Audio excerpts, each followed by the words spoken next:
नमस्कार बच्चों, आज हम कक्षा 8 पाठ 5 उठ मेरी बेटी सुबह हो गई समझाएंगे। उनके कवि है सर्वेश्वर दयाल सक्सेना। उनका जन्म सन 1927, उनका निधन सन 1983 में हुआ। हिंदी की नई कविता के प्रमुख हस्ताक्षर सर्वेश्वर दयाल सक्सेना का जन्म बस्ती उत्तर प्रदेश में हुआ। उनकी शिक्षा दीक्षा बस्ती, वाराणसी और इलाहाबाद में हुई। विद्यालय, सरकारी कार्यालय, आकाशवाणी में सेवाएं दी। दीनमान पत्रिका के प्रधान उप संपादक रहे। काठ की घंटियाँ, बाँस का पुल, एक सुनी नाव, गर्म हवाएं और कुआनो नदी आदि उनके प्रमुख काव्य संग्रह है। नाटक, कहानी और उपन्यास के क्षेत्र में भी उनका योगदान रहा। बतूता का जूता उनकी बाल कविताओं का संकलन है। इस कविता में कवि सुबह हो जाने पर अपनी नन्ही बेटी को जगा रहा है। सुबह होने के साथ प्रकृति में जो परिवर्तन हो रहे हैं उनका संकेत दे रहा है। प्रकृति परिवर्तन के चित्र एक को दृश्यात्मक है तो दूसरी ओर बेटी के साथ तादात्म्य स्थापित करने लगते हैं। पेड़ों के झुनझुने बजने लगे, लुढ़कती आ रही सूरज की लाल गेंद, उठ मेरी बेटी सुबह हो गई। कवि कहते हैं कि गर्मी से बचाव का उपाय। कवि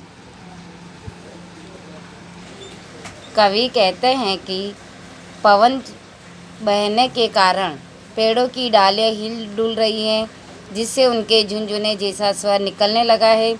पूर्व दिशा में सूर्योदय हो चुका है। सूर्य लाल गेंद की तरह धीरे धीरे आगे बढ़ रहा है और सुबह हो जाने के कारण कवि अपनी बेटी को उठा रहे हैं। तूने तो छोड़े थे गैस के गुब्बारे तारे, अब दिखाई नहीं देते, जाने कितने ऊपर चले गए। तो आसमान में रात में दिखाई पड़ने वाले तारों को कवि ने अपनी बेटी द्वारा छोड़े गए गुब्बारे कहा है। सूर्य प्रकाश के कारण अब वे गुब्बारे यानी तारे बहुत ऊपर चले जाने के कारण आसमान में नहीं दिखाई देते हैं। तूने जो नचाई थी फिरकी, चांद देख अब गिरा, उठ मेरी बेटी सुबह हो गई। तुमने जो चंद्र रूपी फिरहरी आसमान में नचाई थी अब वह गिरती सी लग रही है। प्रकृति के इस परिवर्तनों की ओर संकेत करते हुए कवि अपनी बेटी को उठाने के लिए कह रहे हैं। तूने थपकियाँ देकर जिन्हें गुड्डे गुड्डियों को सुला दिया था, टीले मुँह रंगे हाथ मलते बैठे हैं। गुड्डे की झरतारी टोपी उल्टी पड़ी हैं छोटी तलैया। कवि ने टीलों को गुड्डे गुड्डिया तथा छोटे तलिया को गुड्डे की झरतारी टोपी कहा है। कवि अपनी सोई हुई बेटी को जगाते हुए कहते हैं कि बेटी, जिन गुड्डे गुड्डियों को तुमने थपकी देकर सुला दिया था वे अब सवेरे उठ बैठे हैं तथा अपनी आँख मल रहे हैं और जरी की काम की हुई उसकी टोपी छोटी तलैया के रूप में नीचे उल्टी पड़ी हुई है।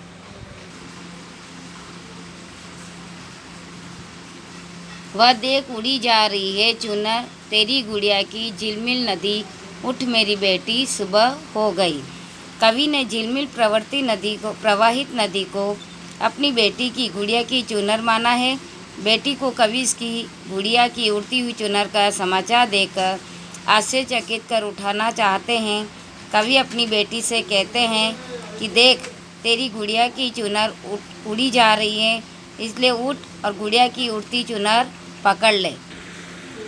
तेरे साथ थक कर सोई थी जो तेरी सहेली हवा, जाने किस झरने से नहा कर आई है, गीले हाथों से छू रही है तेरी तस्वीरों की किताब, देख तो कितना रंग फैल गया है। कवि कहते हैं कि गत रात में जो तुम्हारी सहेली हवा तुम्हारे साथ सो गई थी, अब वह पता नहीं किस झरने से नहाकर आई है तथा अपने गीले हाथों से तुम्हारी तस्वीरों वाली किताबों को छू रही है। बेटी उठ तथा देख कितना रंग फैल गया है, अर्थात बहुत सा रंग फैल गया है। उठ देख, बंदर बिस्कुट का तेरा डब्बा लिए छत की मुंडेर पर बैठा है, धूप आ गई, उठ मेरी बेटी सुबह हो गई। बेटी उठो और देखो, तुम्हारे बिस्कुट का डिब्बा छत की मुंडेर पर बंदर उठा ले गए हैं, कमरे में धूप आ गई, उठो बेटी सुबह हो गई है। धन्यवाद। बच्चों शब्दार्थ और टिप्पणी लिखनी है तथा अभ्यास के प्रश्न नंबर 1 का और स्वाध्याय का प्रश्न नंबर 1, 2, 3, 4 कॉपी में करना है।